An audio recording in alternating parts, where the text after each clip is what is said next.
la nuit où les étoiles brillent, les scouts s'unissent, ensemble on illumine, on partage des rires, on bâtit des rêves, chaque moment vécu, une flamme qu'on élève. Bonjour chers téléspectateurs, bienvenue aussi dans votre nouveau numéro de magazine La Flamme Scout. J'espère que vous êtes tellement nombreux à suivre votre émission La Flamme Scout, Rosalie magazine d'actualité et d'investigation scout en République démocratique du Congo. Alors, nous sommes dans le bar souvent, nous avons déjà le veto, le navigateur, le routier que La Flamme Scout est bandit déjà. C'est bien moi, votre SHM, le grand chef, le chef Johnson Niala du Pangolais Rapide. Nous avons souvent que Nangande, de la Masolo Oya, magazine La Flamme Scout. Alors, Bobo Sanate, chaque dimanche, na chaîne abino ya YouTube, La Flamme Scout TV. Donc, bêta na YouTube, La Flamme Scout TV, de, au commun nabiso, betoye, to, mais un peu développé, ko solo la chef nabiso, parce que bango, bazali, ancien akatia protestant, na yende ko développer thème, to, sujet nabiso, ya lelo, l'histoire du scoutisme national. Yango, chef Serre, bonjour. Bonjour, Niala John, dit Pangolais Rapide. Merci beaucoup, chef. Je pense que ça, balanayo, yali, le sauté, ou les kanakati, nakati ya la Flamme Scout, ça vraiment na, et c'est un yako, yambao lisusu. Et puis, je rappelle encore que chef Azali, le coordonnateur national, il y a Bascout protestant, et puis Azali, coordonnateur régional, il y a Bascout SMFC, et puis le coordonnateur adjoint à niveau, il y a Bascout Baptiste. Alors, chef, les lots vraiment to Lukakio, parce que vous avez quand même, ma vie, le monument trop, na scoutisme na biso ya protestant. Alors to linga kito mais kampe koyeba scoutisme protestant. Tout d'abord et bandaki ngeni ni po lelo to komana ba scout protestant na kati ya République démocratique du Congo. Bon, marche en arrière na problème opposé biso. Marche en arrière, cela veut dire quoi? Comme on a relaté le passé avant que to comme un ainsi que to banda ba solo na biso. Exactement, chef. Marche en arrière selon la recherche chez les protestants, scoutisme, ils avaient pensa mouvement à 100%. Ils avaient focalisé même dans Génipo. Génipo, ils avaient jeunesse unioniste des protestants. Où ils avaient un mouvement de jeunes, ça a une adaptation, il y a scoutisme. Ils ont vraiment allé là, on a catholique, ils utilisent des techniques scouts. Mais bazali vraiment pour parler l'historique proprement dit du scoutisme. Donc va copier quelques éléments, mais basant en anglais moussous. Mais que je ne pose avec plus mouvement de jeunes chrétiens, mais bazali focaliser mieux na évangélisation, mais moi la technique ndamu ya scoutisme au Europe ça mais bazali faut totemiser parce que nous avons des chefs où tu dis que bazu peut totem na Génipro. Par rapport à Nîmes, c'était à cette époque-là. On a parlé dans le contexte actuel où il y a le scoutisme et CZ en 1984. Il y a l'église du Christ au Zaïre. Ils ont lancé dans le département d'éducation chrétienne. Le département d'éducation chrétienne, il y a une structure la batata, ba maman, ba jeune, ba chorale, bazaki na kati ya éducation chrétienne. Bongo na kati ya éducation chrétienne, au lieu à l'époque, en 1972, Mobutu, le président de la République à l'époque du Zaïre, a bomaki ba mouvement de jeunes surtout, tous les mouvements ils ont focalisé na JMPR, jeunesse du mouvement populaire de la révolution. Alors, la jeunesse des mouvements populaires de la Révolution, ils ont une branche spécialisée. Donc, la jeunesse ouvrière, les jeunes qui fréquentaient dans les sociétés, les jeunes artisanales, les jeunes professionnels, la moussala, la garage, la atelier, la jeunesse artisanale. Ils ont la jeunesse, la jeunesse pionnière, Ezaki nakata d'école. Et puis tu as la jeunesse extrascolaire où Ezaki mouvement éclaireur. dans le contexte actuel, mouvement scout. Mais Mobutu le rôle la terme il y a scoutisme, avec une zaïrénisation, avec une c'est comme il y a zaïrois. Donc adapter méthode de scoutisme mais la méthode il y a zaïr. Bon, au niveau ASCC, au SCZ à l'époque, il fut un secrétaire général, le révérend Ilunga Moutaka, paix à son âme, a joué une initiative, il y a Koutanana Papa Louis Philbert Mahana, dit Gazelle Rizé. A joué pour l'année, a joué par rapport, il y a l'expertise naïe. Parce que le papa en question, Louis Mahana, Azalaki, l'un, il y a un fondateur, il y a mouvement scout, où il a été dirigé par les Noirs. Parce que moi, scout en Congo, en 1912, il est à Salaki mouvement, il est plus dirigé par les Blancs. Alors, il est étant secrétaire particulier à présent Kassavubu, un chef scout, il est à la FEBOSCO, Fédération des Boys Scouts du Congo. C'est vers les années 60 et quelques comme ça. Il a créé FEBOSCO. Bon, tant a créé FEBOSCO, tant a aboli le mouvement, il a créé. Vu l'expertise, il y a une église du Christ au Zaïre à l'époque, c'est une dynamique, il va récupérer pour congolisa mouvement éclairé au sein de la paroisse Nabiso, de l'église Nabiso. Il va faire des charges. Na charge va faire qui wana abanisa qui na formation moto bengi en informel to benga tabongo il y a recyclage il y a ba leader de jeunes ou ba sepela qui ba c'était du 12 au 19 août 1985 na Chaouma bengi si ba jeunes il y a ba communauté na biso notamment bata sebeko bazalaki bata il y a des disciples bazalaki, des méthodistes bazalaki, des baptistes bazalaki, le roi CBFC na CBFC, C et C, dans le contexte actuel, il y a bazalaki, et puis CCA bazalaki, donc plusieurs communautés à l'époque, il y a qui on a kokota nani, une affaire il y a et puis une affaire plus de 40 jeunes au bazalaki à cette époque-là, mais ils avaient des protestants, tous avaient na catholiques, na quelques kimbangistes. Côté qui na session de formation wana où ils ont organisé na Konsia il y a ECZ ECZ mais ECC alors comme lui le coordonnateur il y a ECZ à l'époque a benga été a quand il va porter ma benga été bande comme sous sa permet ba ko ya pour assister na formation wana aux acquis animés vers les années 1985. Les acquis du 12 au 19 août na Chaouma. Parmi les formateurs, tu as un chef Yoba Yitika Mouton, tu as un chef Kazadi Akela, tu as un chef Dangala Sigone, tu as un chef Mbenza. Tu as un chef Mbaki. Il fut le premier commissaire général, il y a FESCO. Il y a un maman Malwa, et à l'époque, il y a JMPR au Bazaki dans la formation. On a pour nous parler idéologie à JMPR dans la session. Voilà, place Makame Bandeli, c'est en 1985.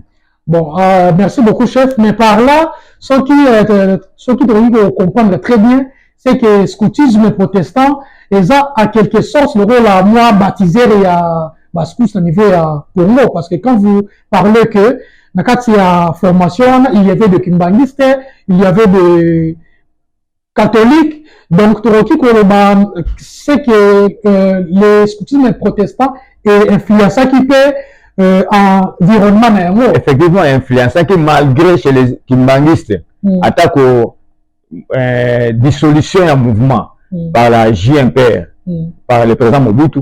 Mais, dans kimbangiste, na ba culte na bango scoutisme ezalaki nango mais ezalaki appliqué na lokola na se ya kobatama ezalaki vibrité mais partant de là tant formation informelle ça na SCC ou SCZ à l'époque mais ça a été impulsion ba biloko bango pe yé pe moins pression et d'ailleurs papa lui aussi azaki nommé comme coordonnateur régional. Oui.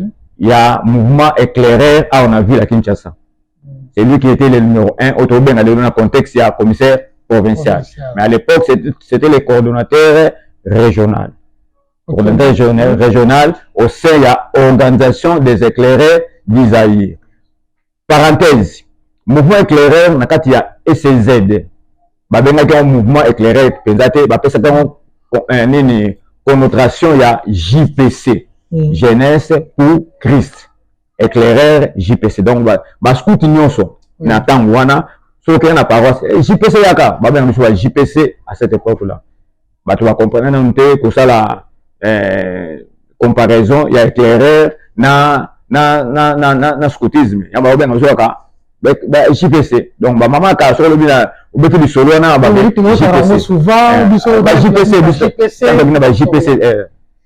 Bon, si vous le chef par là, makambo banaki siwo nyengeni nipo ekomati na niveau ya communauté. Suite là qui nyengeni après avoir organisé formation. Bon, tant que formation salami, chaque communauté va représenter la communauté. Oui.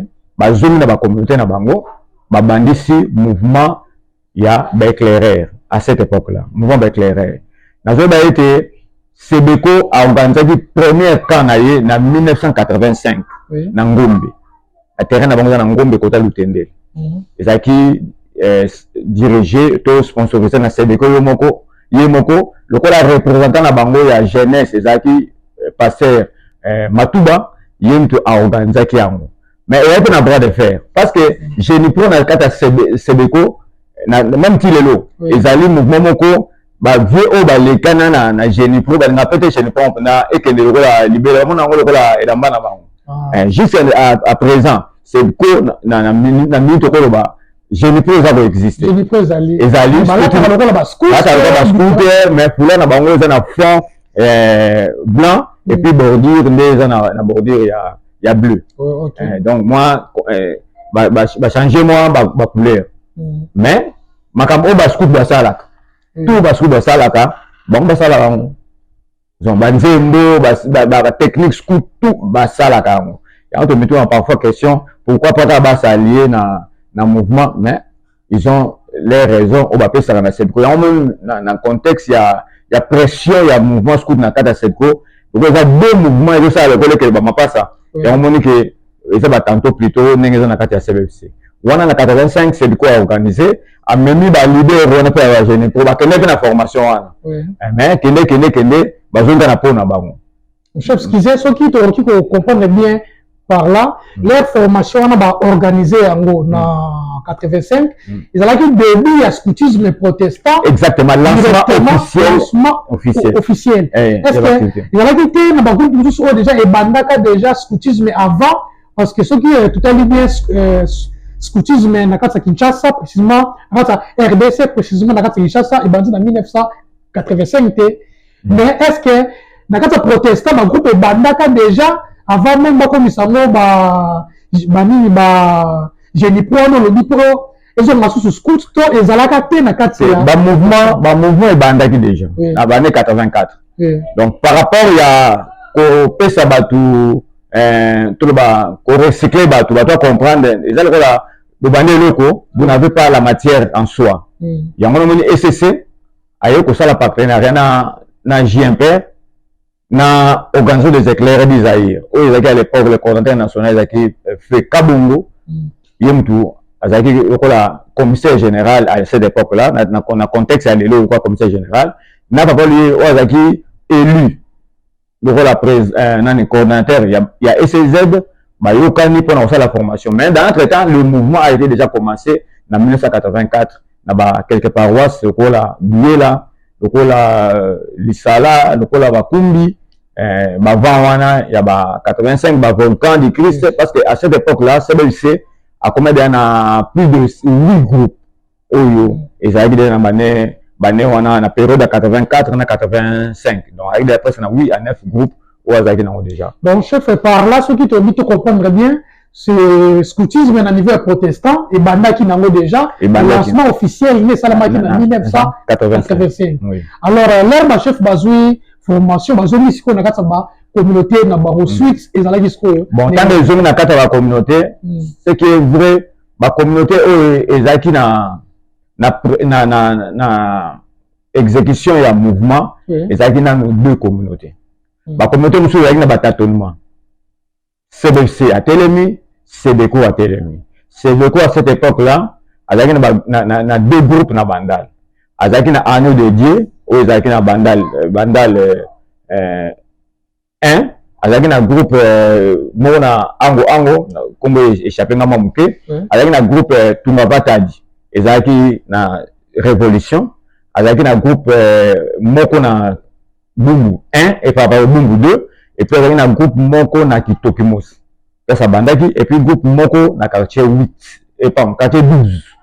Na quartier 12 na Sebco place ba mouvement na ye et bandera qui venait moins pression. Mais à cette époque-là, CBC, azaki déjà na Biela, azaki na Kumbi, azaki na Massina 1, à cette époque, Massina 1.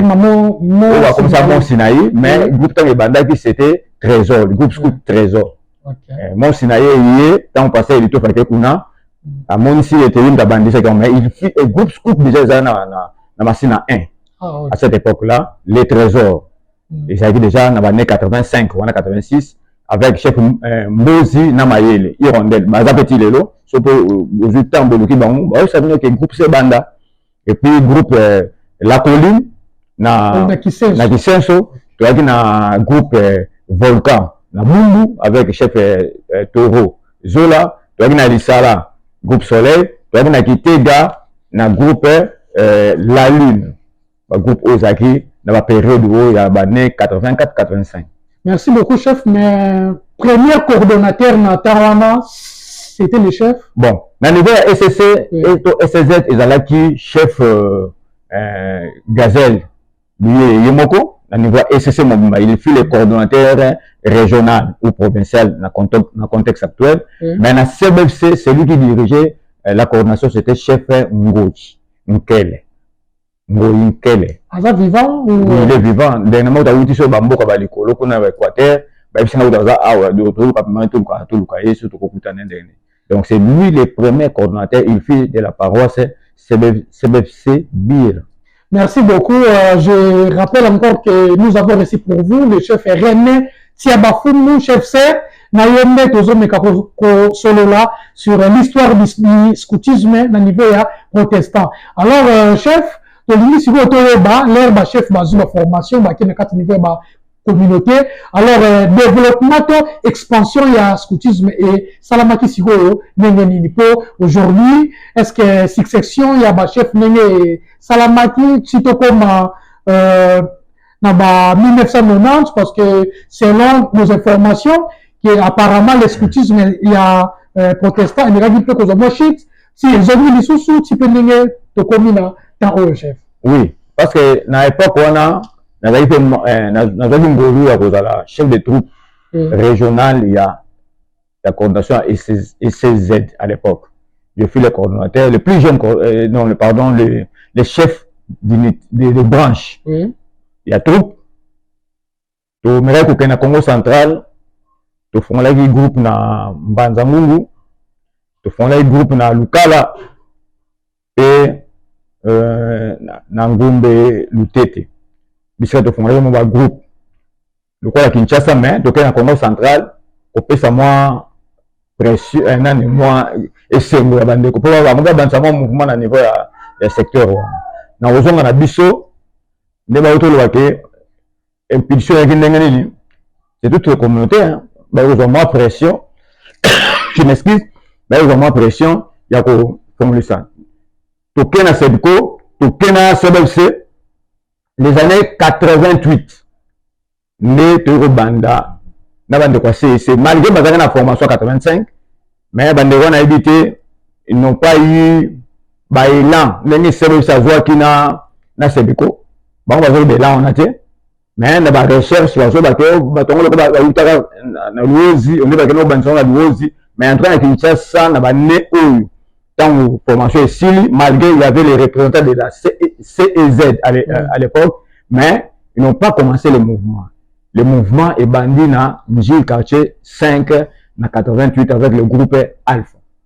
88, donc c'est ce qui est Koloba, donc et ça, même année où le scoutisme est bandaki, na katia CSC, parce que c'est là aussi, c'est comme si Bazalaka déjà na étoile d'or, bandaka ensemble, donc bango bayaki après, étoile d'or, après étoile d'or.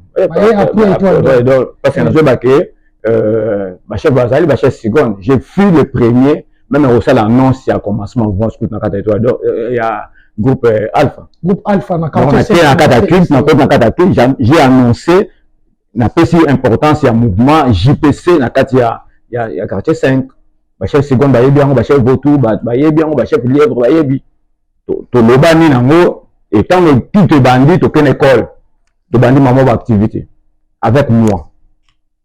Donc si on comprend bien l'étoile d'or 1984 ou 85, Alpha c'est 1988. 88, tant que le mois n'a vent ya perle. On a trouvé chef ndefi, bazana na perle, to na perle, to lancer peu activité na perle. OK.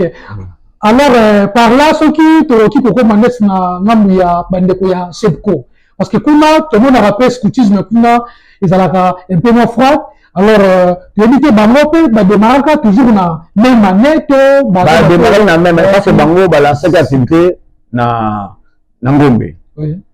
Première activité na bango la coordination na Ngombe o ba bengiseki ba jeune ya Sepco nyonso na Ngombe. Biso ka da to de ba côté sur na équipe ya province ya Kinshasa to accompagner qui formation wana na moi ba technique amike to qui déjà na tango wana ya on to connaît ko exploiter na bandeko wana na Ngombe.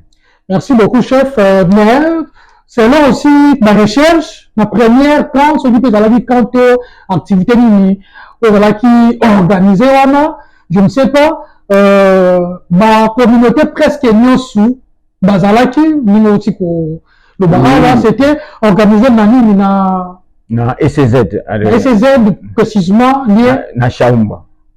Chaumba. Oui. Mais il y a une formation organisée qui na niveau intérieur, na niveau Congo central, non? Congo central, wana ezali to connaît activité moko ya CSC. Na CSC na zo ba ke CSC baza organiser na jeunesse na bango parce que dans chaque vacances, oui. À l'époque, Suédois bakena moi Camoro ya communauté. Ils ont profité na tokene na bana Louhela.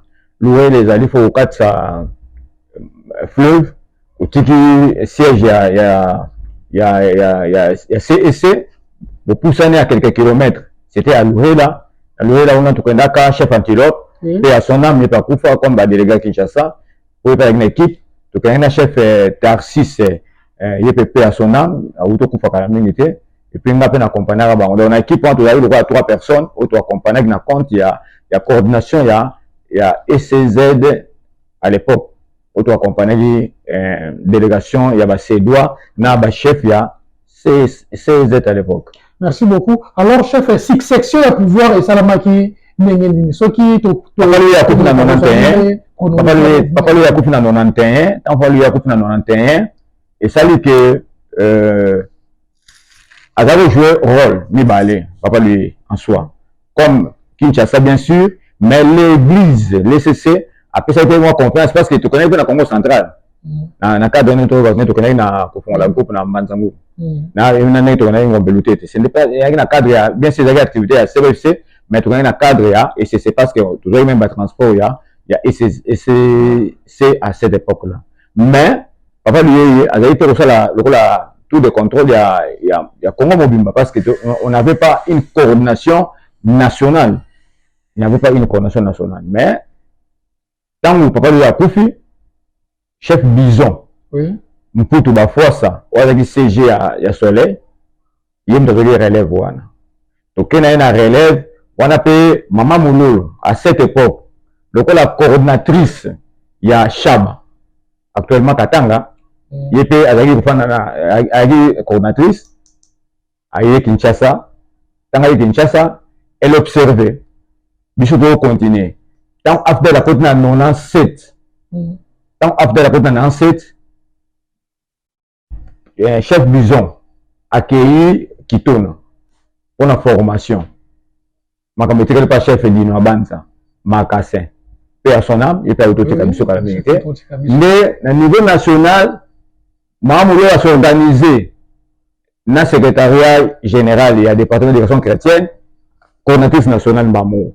Bâtir Mamo coordinatrice nationale. Bissot na Kinshasa, c'est que tout le monde est volé dans le cadre de Kinshasa. La coordination nationale est comme Maman Moulolo, mais la côté là qui et c'est une moyenne, n'a pas comme ça qui est là.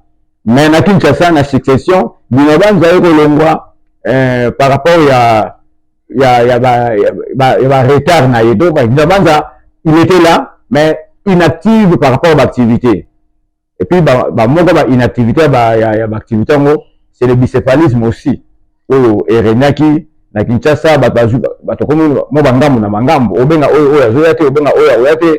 et puis, je vous rappelle, entre parenthèses, ce n'est pas le sujet, bicéphalisme et bandi na association Kinshasa. Bicéphalisme et bandi na nation. Tant chef Mbaki a ce problème aux politique, balongolié, bazu pouvoir na ba PC na secrétaire général de la jeunesse, pas chef Mongala au mutazaiko dirigeant Mamulolo a s'accaparer na wazuango pour organiser conférence nationale au ça maki na Cap, na siège CBC Gombe pour azali pe candidate. Moninga bimi sasa pour attirer à son âme et pas autour de l'élément il me met comme ça général mais et c'est plus ça Mamoulo le la coordinatrice et CZ c'est pas en angote ne moninga bimi bon bah sali clic na bango il y a ba coordonnateur national il y a ba coordonnateur national il y a ba confession religieuse kimbaniste il est mort quoi protestant ba juif catholique bazui sacrificateur et sika nani ajaye pe ko zala nani chef kadima wana bazui pe ba musulman ba sali bloc na bango ba nommé commissaire général na bango et ça dit kadima comme na bicéphalisme national pour nini Mamulolo azaki très forte. Parce que Abdel Tamoye, la plupart il y a des dirigeants il y a Abdel, bah il y a des Lubumbashi, bah ministre de la jeunesse, bah nini, donc avec un poids, moi le monde là, exact, ça tient na moi isolement, mais protégé par les bureaux mondiaux. Si tu veux que na conférence solo, ma collègue Kozwa, avant que succession va pouvoir résoudre. Entre parenthèses, quand elle savait que bicéphalisme, à niveau national, mais à niveau de Kinshasa, bicéphalisme est robotama. Et robotama, à partir à Aska Mibale, Aska Moussouana, à Baksape, comme Aspeka, allez, Aska Moussouana, comme libre, Aska Peka, Moussouana, comme libre, et en tout cas, autre situation, tout ça, non, lolo. Merci, chef Metoko Zone Layo, pour te mettre un peu comprendre, impact mini aussi, Makamouana et Kotaki vraiment à niveau protestant, et puis, tout Mbappé, si section Moussou, l'air, chef Tenabe, qui peut se diriger, parce que c'est par là aussi, il y avait aussi d'autres choses. Alors, Torozanwa, pose Moko Yamoukie, pour tout mais qui peut s'appeler chef A mais qui peut mwanda bouda za treta to ressemble na régie pour balancer le biso élément ya bascout kimbaniste. Je rappelle encore que le 12 septembre et à la naissance il y a papa Simo Kimbango oyo babenga kamvuluzi ezali date na ye a notamment alors journée wana ils allaient dédier les activités nyonso ils allaient na niveau ya bascout na yango toza na ba chef bazakuna précisément je salue le chef Petrel coordinateur national ya bascout kimbangiste et puis toza pe na mutumoko correspondant na biso le chef Emerion azawana direct ne tolanda makamozo les kakuna ba les activités na ndenge bayambi ambassadeur il y a Japon ainsi de suite là donc on est un peu Rolanda dans le programme il y a qui maniste et puis on se retrouve juste après. Merci.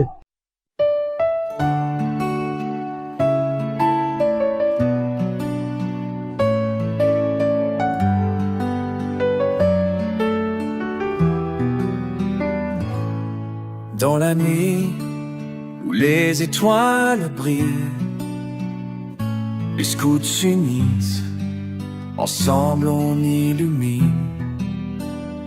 On partage des rires, on bâtit des rêves, chaque moment vécu, une flamme qu'on élève. La nature nous appelle, prenons les devants. Nous sommes des scouts, unis sous le ciel. Avec passion, nous vivons l'essentiel. La flamme brûle, éclaire notre voie. Dans nos cœurs, la force de notre foi.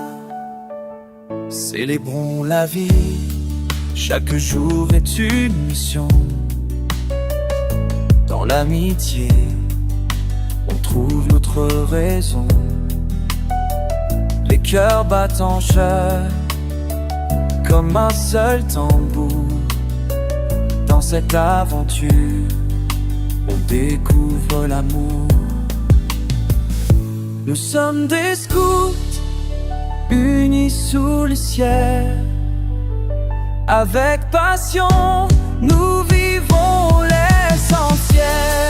La flamme brille, éclaire notre voie.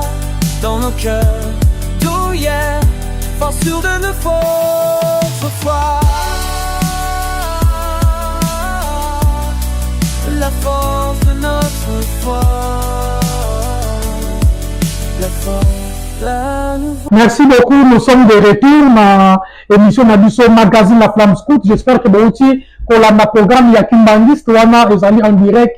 Il y a Nouvelle Jérusalem, l'activité il y a Kimbangiste le 12 septembre. En tout cas, merci beaucoup, ma chef depuis Kamba, Nenye Bozo, Tine Biso ba image. Alors, na chef Sen, tozo partager un peu moment puis tozo mettre na solo ya scoutisme protestant. Alors chef, me quand peu ko suka place au talisaki biso ndenge ba bicéphalisme ekotaki, mais to limite yeba est-ce que makamwana tout est affecté qui peut le scoutisme protestant to ebo vivaki yango vraiment ndenge ni chef. Et affecté parce que il y a dans quand il y a ma protestant deux parties salami ça bateau bakana ngambo kena bato ngambo OK nous étions unis et ça quoi moi na oyo que na confession oyo que na confession na katanda na bité sur correction ezalaka na domaine spirituel je ne crois pas et là ndenge mo biso na kata protestant bicéphalisme est apporté de l'autre côté au contraire est séparé biso. Or l'ECC c'est une force dans la RD Congo. Parce que là, quand on a des activités, il y a ECC à la scout, sur le lié, au sentir le moussous. Un nombre, et puis, ce qui est sincère, ça il y a CEC, parce qu'il continue à évoluer très bien. Au moins, même dans le contexte de la formation, dans les grandes, grandes postes, au moins, et ça va protestant dans la carte. Pour vous dire que les protestants, ça déjà à un niveau, c'est un livre normal, na carte à nini. Or, celui qui est unifié, tout ça, c'est comme moi, sous ancien bloc, et la sous plus mieux qu'avant. Néanmoins, mon Kambina Bissot, après conférence, il y a 1997, et ça mis dans cap du 7 au 10 mars 1996, Maloba a prononcé ça. Et là, il y a séparation. Il y a retombé. Et étant bicéphalisme, pays au niveau, il y a Kinshasa, et créer problème. Il y a Aska, il y a ASPK.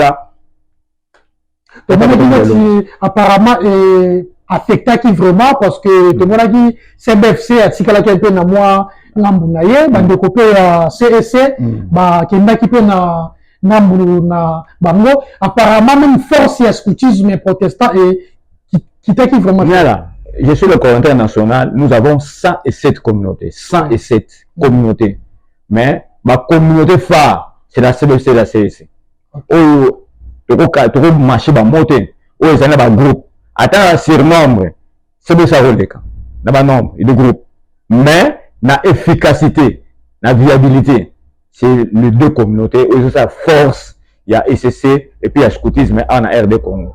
Or, les deux communautés sont basées sur Sikamoko, la force nous sommes même. Là, il faut être sincère, il y a Sebeko, il y a CAC, va excuser, na activer bango seulement, d'ici que le groupe on écoute, le coordinateur, le collaborateur, direct, les conseillers, na niveau équipe nationale à ECC, va ça le faire l'implantation. Mais c'est que vrai, la CMFC, la CEC, ils ont parmi la communauté Oyo, ils allaient dans le groupe EBL. Ok, merci beaucoup. Dans un temps, je profite aussi dans la même occasion pour saluer aussi Kambinabiso et CEC. Je vois mon chef Requet. En tout cas, le grand frère Chico. Merci pour le service. Nous avons badge avec collaboration, ça va. Ainsi que nous sous besoin de l'autre, ainsi de Suisse. Alors, chef, donc on a chef Ken Abeille. Parce qu'il y a elle fit parmi les coordonnatrices, il y a un niveau protestant. Mais quand tu as remarqué, c'est comme si Natawana, scoutisme, et comme un peu trop silencieux, Nakatia, protestant. Tu as évité, ils avaient une gestion, parce que en même temps, aussi, comme ça, la communauté, un peu qu'on s'est retiré. C'est comme si la coordination au niveau SMFC, donc on comprenait qu'il vraiment tu dis que chef Mino Bato vous avez un peu dans moi circuit Mini et les kaki. Merci pour la question Anna. Notre maman Bey sur Rolanda Bisso, une femme forte, tout bien attaque bongo, mais il y a côté na bilanga sans machette. Bilanga so côté na bilanga avec ça bilanga peut sur outillage té, na habité sur côté na mine sur côté na makolo. Le maman Bey a yé pour na sauvegarder le mouvement. Obele ko soki besoin de ba na ngoté. Ça peut oublier mais mameso atana na le côté mais avec ça la visibilité scoutisme n'est pas y a ba cambia ECC et nous-mêmes sama d'une manière ou d'une autre. Mais par la visibilité bien sûr mais la carte vraiment nazo comment déjà mamulo ya kufi muto a succéder à la personne ECC lui-même rêvé mameso a déclaré l'église l'a écouté, a dit bon, essaie d'organiser. Mais il y a déjà dans le bicéphalisme, il y a un CEC qui est niveau FESCO. Il y a un CBFC, tout le temps dans le niveau INASCO. Or, INASCO na FESCO. Sende. C'est ça aussi le problème. C'est comme si Maman Bey, Azalaki na INASCO. Effectivement, c'est cela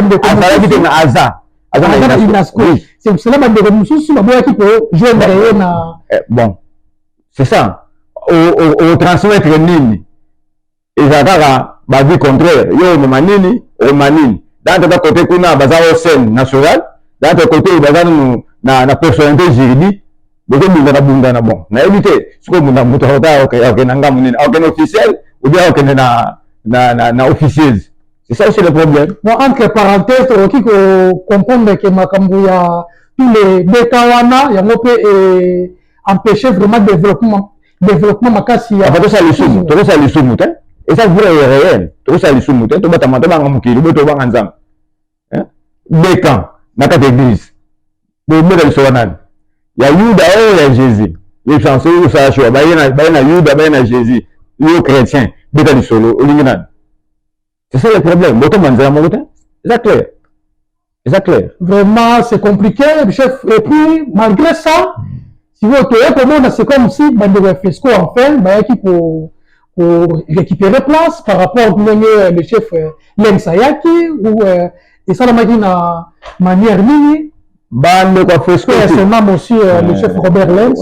Oui, c'est un garçon, il avait l'esprit d'écoute. Mission d'information de salut à compétences psychosociales, l'un se remplissait parmi les critères normaux d'un leader. Et on avait religné moi-même. Il n'a pas amené la tendance, la tendance X, Y, C, C, FESCO. Il est venu comme l'homme qui cherche la paix. Et il écoute un appel dans mon tour, qui a un savoir de ce qu'on m'a vu. Moi-même, ma personne. Et qui cohésion, moi, ma casse. Et puis, c'est moi, libéralement. même na part na bango baza comprendre tout ça le koni. Parce que c'est un peu compliqué. Par exemple, on a eu au niveau à INASCO. Et puis chef Lex niveau à FESCO. Mais collaboration, vous allez qui il y a chef serre, il y a chef serre personnalité, mais il y a communauté. Il y a communauté personnalité morale. Oui, la logique on a INASCO, donc on est passé dessous de la CMLC. Ok. Ok, alors cohésion, manière de travailler, on a comprendre les sous-soutés, plutôt. Alors, ambiance, vraiment, cohésion, et chef, on avait des objectifs. Pour ça, on a vu sur la unification. Pour ça, on a vu sur la unification. La makila n'a pas unification. Et au coup, un peu la makila n'a pas unification. Il fallait unir les jeunes protestants. Mais les amener où? Pour l'interrogation. C'est un problème très sérieux. Un problème très sérieux. Les amener où? INASCO, FESCO, Auto qu'on appelle, la CBC, haute fonction, auto qu'on appelle la CEC, haute fonction, qui va rejoindre l'autre. Mais ce qui était important, on cherchait des voies et moyens, n'engagez biso, SCC, Torokutana Batuya, FESCO, n'engagez biso, SCC, Torokutana Batuya, INASCO. C'était les démarches qu'on devait faire, dans Torokutana Batuana. Le monde la lettre est venue. Tu as mis lettre bandeko il y a INASCO, il y a pardon, il y a FESCO. Tu as bien. Mais il y a INASCO bakomaki. Ils ont écrit mais bakomeli bisoté. Vous comprenez? Bah ça dit droit de réponse. Dans le cadre il y a lettre bakomela qui coordination nationale il y a Bascout protestant, c'est ça je crois. Non. Bandeko ya bakomeli président national. Président national il y a SCC. Mais il fallait il y avait position dans Bisso ECC. Parce que là, l'UNESCO ne doit pas pointer du doigt au Bisso qui doit battre à FESCO. Parce que chef c'est comme membre de l'UNESCO, mais il n'est pas na autorité. Il y a la communauté à l'UNESCO. Le choix est libre. Là, il faut tout ça quand même moins clair, parce que c'est l'église. L'ECC, c'est l'unité dans la diversité. Pendant tout ça, choix na bango, yoro que quand on choix na bango te. Peut-être pour ça là, on ramener batanga bozali, faut convaincre tout bango. Faut convaincre bango te, ça peut c'est moi passe. Tout le monde. Mais pour parler d'un chose avec unification, il y a scoutisme maintenant dans la SCC et il y a un moment tout ça même dans l'état des lieux, on a dit la formation en informel. Ma connaissance de part et d'autre, tout ça, c'est comme connaissance, mon côté, on a SCC. Juste à ce que un jour, nous avons à gauche ou à droite. Mais le banaki, n'abata FESCO, n'abata INASCO, on réunit les modules. La commission module de l'SCC et puis la commission va jouer pour l'efficacité de l'église. Et autour de on a état de lié. Tout ça, il y a choix de quoi il y a tendance, mais l'unification d'abord. Mais l'autre, il y a FESCO et d'ici là, vous avez réponse dans bango. L'autre peut il y a INASCO qui. Oui, INASCO. Vous avez réponse à bango. L'église va faire sa décision. Puis ce va exécutant. La réponse, c'est ça la réponse que l'église va donner. Et nous restons par rapport à la lettre de l'église comme l'autorité morale des scouts. Ok, merci beaucoup. La dernière virage, il y a magazine là-dessus, la Flamme Scout. Je rappelle encore que nous avons reçu pour vous le chef René Tiamafou, le chef Serre obéissant, les amis coordonnateurs nationaux, il y a Bascout protestant. D'ailleurs, nous avons profité pour mettre un peu pour l'histoire, il y a scoutisme protestant. Alors, chef, vous vraiment, il est déjà pour chiquer déjà. Nous avons aujourd'hui comme pour retenir moi synthèse beaucoup sur l'évolution et scoutisme protestant. Si les lois et puis état des lieux aussi, je dis que tout ça qui par état des lieux, les lois s'ensuivent. Mais pour le moment, nous avons sous parce que nous avons déjà réalisé une émission avec vous pour qui où en sommes-nous, mais tu as dit que tout ça pour le moment. Alors, ce qui on qui vous mettez pour résumer du saut dans quelques minutes, chef. Bon, merci, parce que la coordination protestante, la coordination en place, depuis l'histoire, on a réveillé les mouvements au sein de la République démocratique du Congo. Sans contexte, la minute où l'union a dans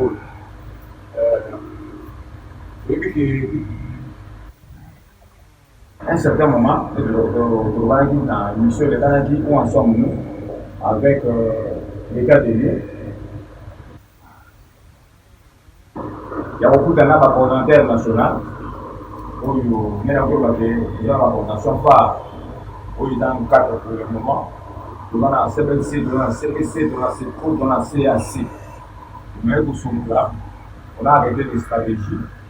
Donc, c'est le mois d'octobre de cette année. Mois d'octobre de cette année, nous sommes en train de projeter d'abord.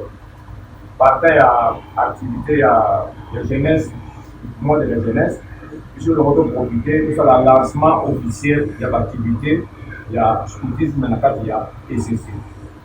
Donc, on a tout ça, une équipe restreinte, et cette équipe-là, on a mis tout, mais dans l'implantation dans la province. À Kinshasa, déjà, il y a un volontaire urbain, puis sinon, dans la province, sinon, le gouvernement, pas dans les représentants, il y a urbain. Ce pas les représentants, ils vont pas venir, pour la production nationale de la présidence nationale de la SCCFNS, ce dont vous savez une planification exacte acceptée, n'est pas ni au projet de formation. Parce qu'il faut recycler, il faut aider toutes les communautés pour aller à la communauté. Nous avons le devoir de faire l'implantation dans toutes les communautés. Même échanger à deux groupes.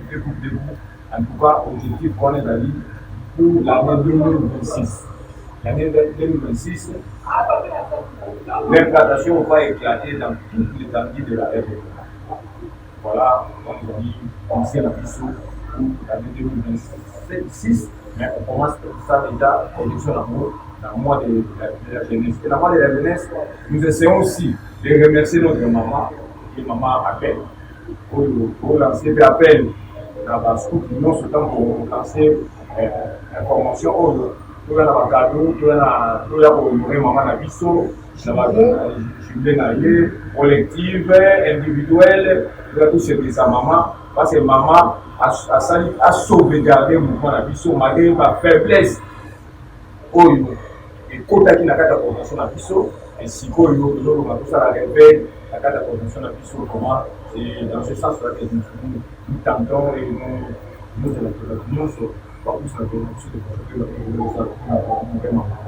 Merci beaucoup, chef. Alors, ceux qui retournent dans mon souka, on a adressé dans la réunion, il y a un scout protestant, ainsi que aussi parce que nous sommes l'analyse.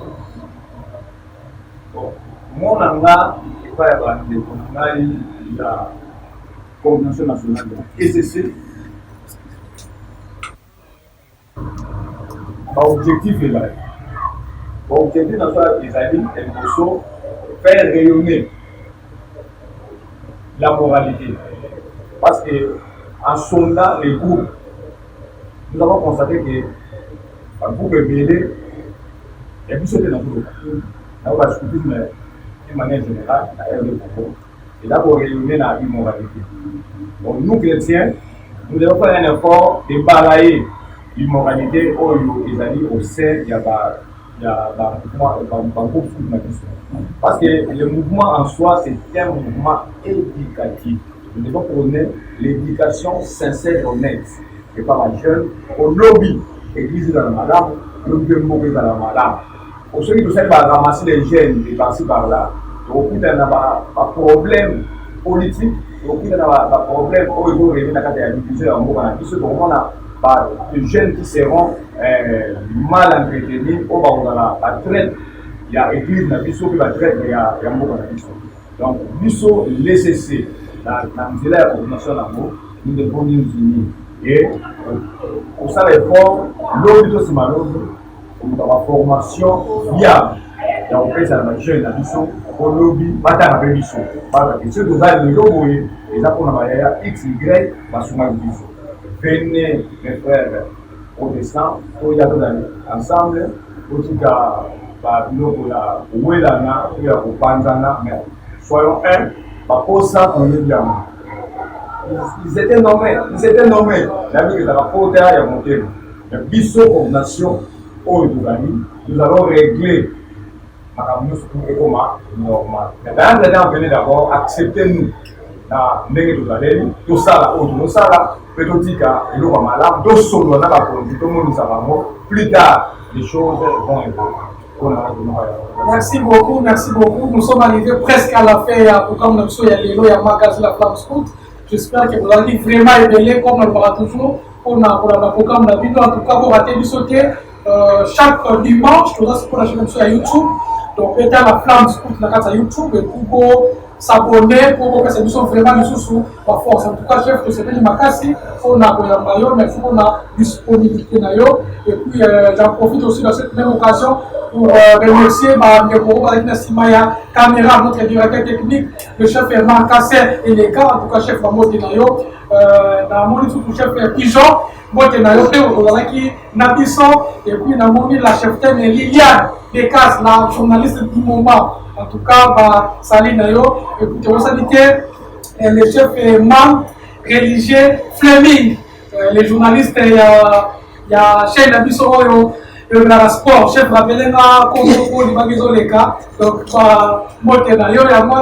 et puis je ne pas aussi oublier le chef Pito, merci pour la service, et puis espace.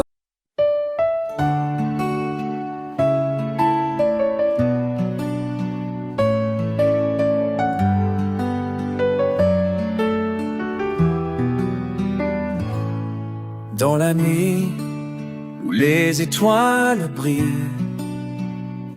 les scouts s'unissent, ensemble on illumine, on partage des rires, on bâtit des rêves, chaque moment vécu, une flamme qu'on élève.